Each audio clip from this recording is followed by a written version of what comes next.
So now we will see assignment operators in JavaScript. So guys, below are some of the assignment operators in JavaScript, and basically we have the very simple operator that is equal to, in order to either assign the direct value to a variable or to copy the value from one variable to another variable. So as you can see, x is equal to y. This is one example over here. Now guys, apart from this, we also have another operator that is plus equal to. So this time what will happen is, as you can see, this is the way that we can use plus and equal to operator over here. So this is same as x is equal to x plus y. So guys, over here, let us say we want to add two numbers, that is x and y, and we want to store the result in the first variable, that is x. So simply what we do is, x it is equal to x plus y over here. So on the right hand side we find the addition of the two numbers, and on the left hand side we are assigning the value of the addition to the first variable itself, that is x. Now guys, there is a shorthand method in order to achieve the same task, that is by combining the plus operator and the equal to operator, and the same thing we are doing over here. So we say x it is plus equal to and then y over here, which is going to have the same effect, that is x is equal to x plus y. And then similarly we have minus and equal to operator, that is x minus y, it is going to be assigned to x over here. So simply we can say x minus equal to y over here, and similarly we can find the values by using the other operators as well. So guys, let us check all these with the help of example in VS Code over here. So what we will do is, let us simply have the variable that is x this time, and we will say x it is equal to 10 over here.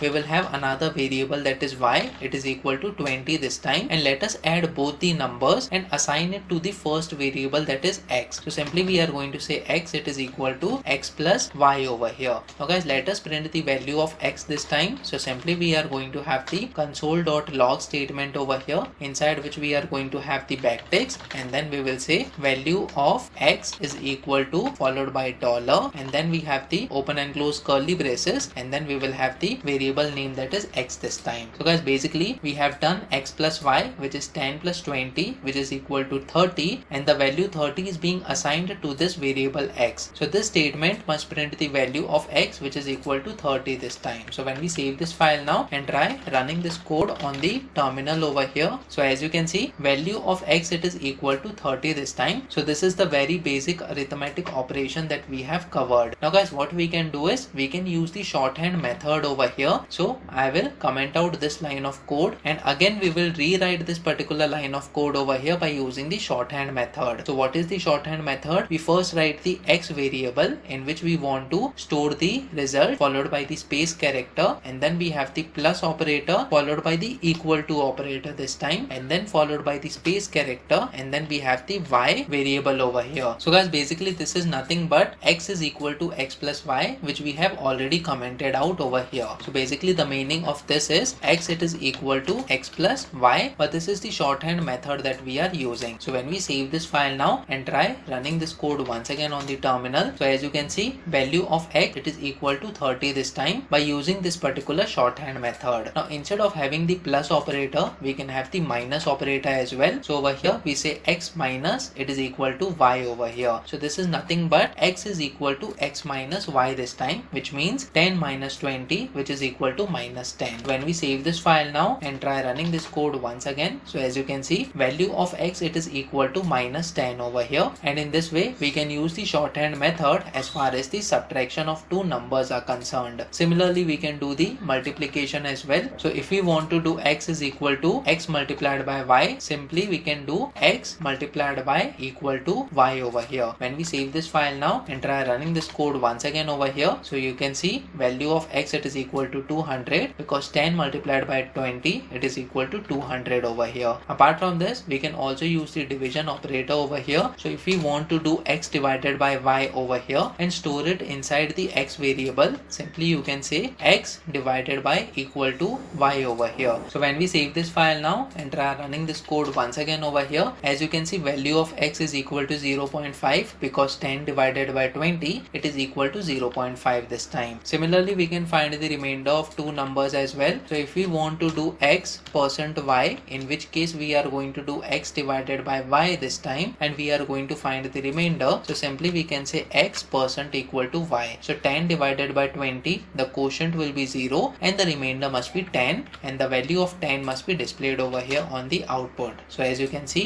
value of x, it is equal to 10. And then we have another operator over here, that is exponentiation, which means x raised to the power of y over here. So guys, basically if we want to do x raised to the power of y this time and store it to the variable that is x over here, so simply we can say x followed by space character and then 2 times star character over here followed by equal to, and then we say y over here, and the result will be stored on the left hand side variable that is x this time. So let me just save this file now. Let us see what will be the result for 10 raised to the power of 20 this time. So when we run this code once again over here, as you can see 10 raised to the power of 20, we are getting the result over here. Now guys, when we change the values in this case, let us say we have x, it is equal to 3 and y again is equal to 3. So what will be the output of x raised to the power of y over here when both the values are 3 over here? So guys, comment in the comment section below what will be the answer of this particular operation over here and what value will be present inside the variable x. Let us see whether your answer is correct or not. So please make sure that you like this video so that it reaches to more people, and subscribe to the channel so that you get the notifications on upcoming videos as well. I'll see you in the next video in which we are going to see the comparison operators in JavaScript. So stay tuned.